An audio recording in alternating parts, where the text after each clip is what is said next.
হাঁসের মাংসটা কেটে ভালোভাবে ধুয়ে নিয়ে এসেছি, দেখুন ধুয়ে রেখেছি। আর এখানে একটু মশলা বেটে নেব।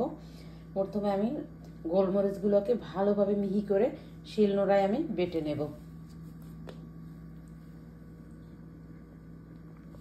বাটিতে জল নিয়ে নিয়েছি, একটু জল দিয়ে ভালোভাবে বেটে নেব। মশলাটাকে একদম মিহি করে বেটে নিলাম, দেখুন। এখন পুরো মশলাটা দিয়ে দেবো মাংসের সাথে। এখন আমি আর একটু মশলা বেটে নেব, দারুচিনি, এলাচি, এই মশলাটাকে বেটে নেব।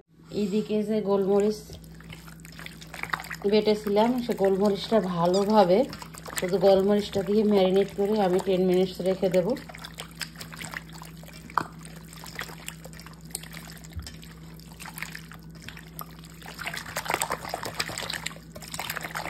ভালো করে মশলাটা মাংসের সাথে মিশতে হবে। এই যে এখন আমি 10 মিনিটস দেবে মশলা বেটে বাটিতে তুলে রেখেছি। মশলাটাকে ঢাকা দিয়ে রেখে দেবো। এখন তেল দিয়েছি, তেলের মধ্যে গোটা মশলা দিয়েছি। মশলাগুলোকে তেলের মধ্যে ভেজে নেব।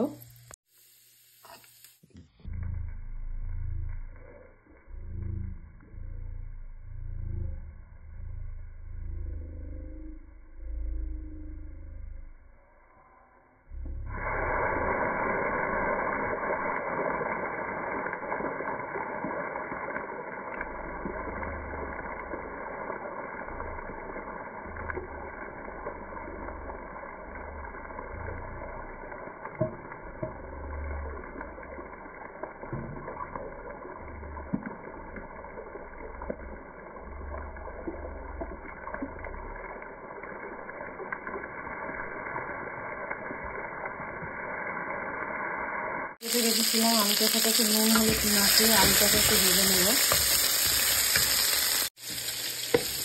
পেঁয়াজ রসুনটাকে ভালোভাবে ভেজে নেব নেড়ে চেড়ে। আলুটাকে একটু লালচে করে ভেজে পাশে রেখে দিলাম। আর এদিকে পেঁয়াজ রসুনটা ভাজা হয়ে গেল। এখন এর মধ্যে দিয়ে দেবো পাকা টমেটোটাকে ভেজে নেব। টমেটোটা ভাজা হয়ে আসছে, এর মধ্যে আমি অ্যাড করে দেবো কিছুটা আদা রসুন পেস্ট।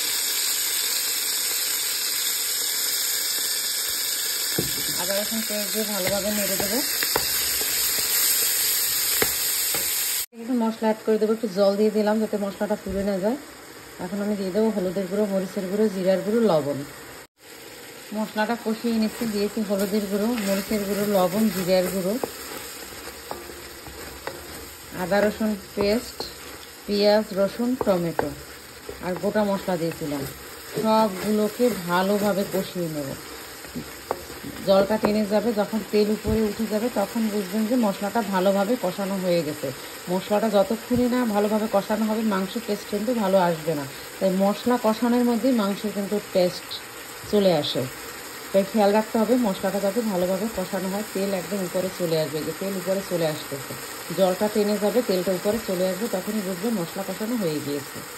এই যে দেখুন মাংসের মশলাটা একদম উপরে চলে আসছে, তার মানে মশলা কষানো হয়ে গেছে। এই যে দেখুন পুরো তেলটা চলে আসছে।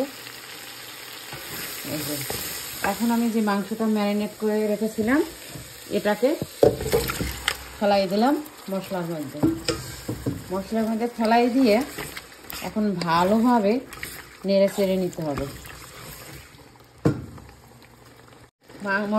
মশলাতে মাংসটাকে ভালোভাবে মিশিয়ে নিয়েছি। এখন ঢাকনা দিয়ে ঢেকে দেব। মাংস থেকে জল বের হবে অনেক, সেই জলটাকে পুরোটা কষিয়ে নেব। মাংসের জলটা একটু রাখবো না, মাংস থেকে জলটা বেরোবে, এই জলেই মাংস কষানো হয়ে যাবে। পরে আমি আলু দিয়ে নতুন জল অ্যাড করে দেবো। ঢাকনা দিয়ে ঢেকে দিলাম। এত বড় কড়াইয়ে রান্না করি, আমার কড়াইটা কেমন হয়েছে কমেন্টস করে জানাবেন প্লিজ। বড় কড়াই না হলে রান্না করে না আরাম পাওয়া যায় না। আর আমার রান্নাঘরের এই ফুলদানিটা আপনাদের কাছে কেমন লাগে কমেন্টস করে জানাবেন।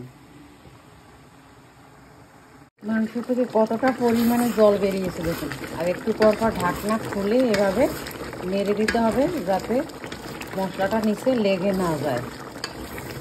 এই জলটা পুরোটা টানিয়ে ফেলবো।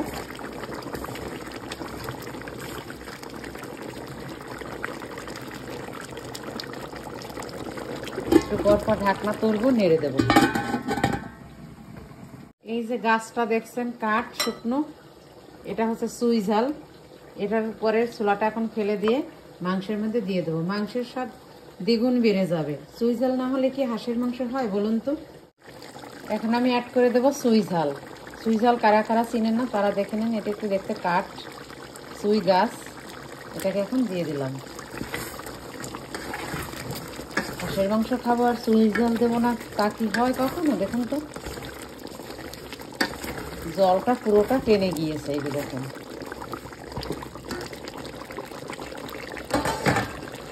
এখন মাংস যে আলুটা ভেজে রেখেছিলাম আলুটাকে দিয়ে দিলাম। আলুটা একটু কষিয়ে নেব মাংসের সাথে, তারপর আমি জল অ্যাড করব।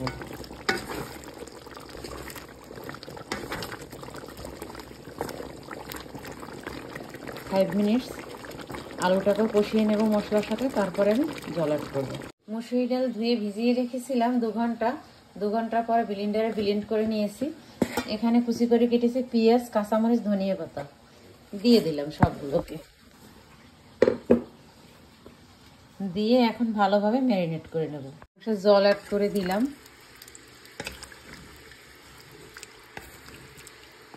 জলটা আপনারা ঝোল কতটুকু রাখবেন সেটাই বুঝে জল অ্যাড করবেন। এখন যখন হয়ে যাবে গরম মশলা দিয়ে নামিয়ে নেব। এদিকে মাংসের মধ্যে কয়েকটি কাঁচা লঙ্কা দিয়ে দেব। কাঁচা লঙ্কা কয়েকটা মধ্যে দিয়ে এভাবে ভেঙে দিয়ে দেব এবং কিছু আমি গোটা দিয়ে দেব। যদি কেউ ঝাল বেশি খায় তারা হচ্ছে কি লঙ্কাটাকে প্লেটে নিয়ে নেবে, আর যারা ঝাল কম খাবে তারা এমনি খাবে।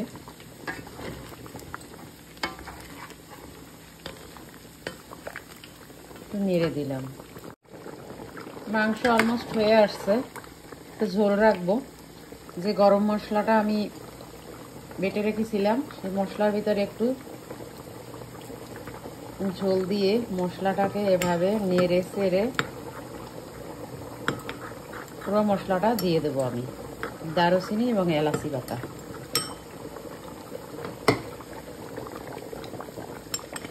আমার হাঁসের মাংস রান্নার ডান। চুলার আঁচটা এখন অফ করে দেবো। অফ করে দিয়ে ঢাকনা দিয়ে ঢেকে রাখবো, তেলটা উপরে চলে আসবে। আজকের রান্নার রেসিপিটি আপনাদের কেমন লেগেছে কমেন্টস করে সবাই জানাবেন প্লিজ। এইভাবে যদি হাঁসের মাংস রান্না করেন তাহলে হাঁসের মাংস থেকে কোনো বাজে গন্ধ আসবে না। মাংসের যে একটা গন্ধ ওটা আসবে না। যারা হাঁস খেতে পারতেন না আজকে থেকে এই রেসিপিটি ফলো করবেন, দেখবেন আপনারাও হাঁসের মাংস খেতে পারবেন।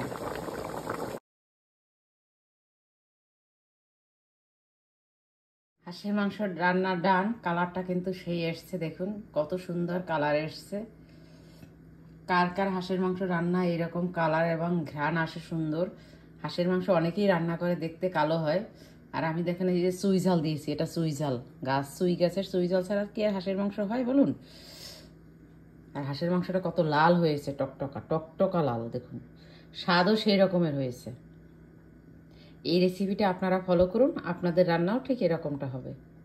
সকালবেলা ঘুম থেকে উঠে দেখি হাঁসের মাংসের অবস্থা দেখুন, তেল উপরে উঠে আছে কিভাবে। এই যে এখন চাইলে এভাবে পাশ থেকে তেলটাকে তুলে নিতে পারবো।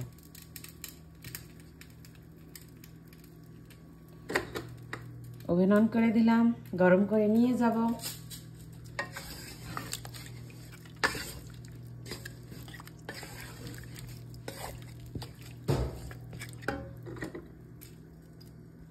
এত সুন্দর হাঁসের মাংসের কালার কার কার পছন্দ? আমার হাতের হাঁসের মাংস বলে কথা। দেখুন তো কি সুন্দর কালার আসছে। অনেকে তো হিংসায় জ্বলে যায়, ভালো রান্না করতে পারে না বলে। দেখ তোরা যে কত সুন্দর রান্না করেছি। একবার খাবি সারা জীবন মনে রাখবি যে মিথিলা পোদ্দারের হাতের হাঁসের মাংস। হিংসা করিস না ভাই, এসে খেয়ে যা। দেখ কত সুন্দর, সেই কালার, সেই স্বাদ। চুই ঝাল বলে কথা, চুই ঝাল দিয়ে রান্না করেছি হাঁসের মাংস।